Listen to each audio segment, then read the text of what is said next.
So let's talk about the in-between.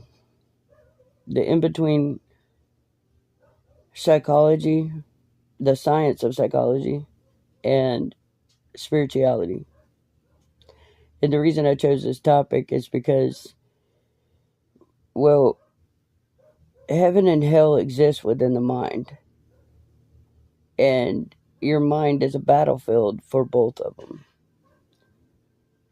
That's why people tell you to think more positively or do affirmations or things of nature. You work on yourself, right? That's kind of the purpose of life in a way. Well, spirituality and science, they've always ran hand in hand. But a lot of people don't pay attention to it. So some of the things that I'm talking about are, okay, one prime example is the Notre Dame, excuse me. He predicted that there was going to be a bird in the sky with some men in his eyes. Okay, well, we know that today as pilots flying an airplane.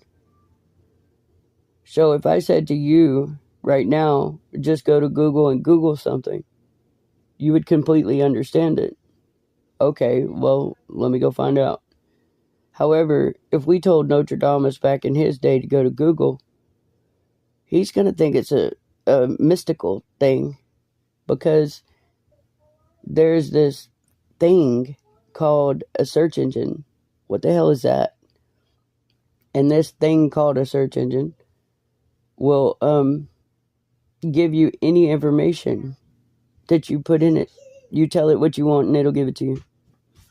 So if that's the case, then perhaps all this stuff that we see as spiritual is actually a next evolution of human consciousness, of understanding something.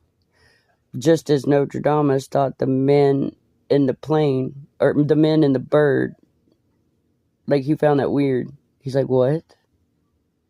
But yet, here we are. We know it as an airplane.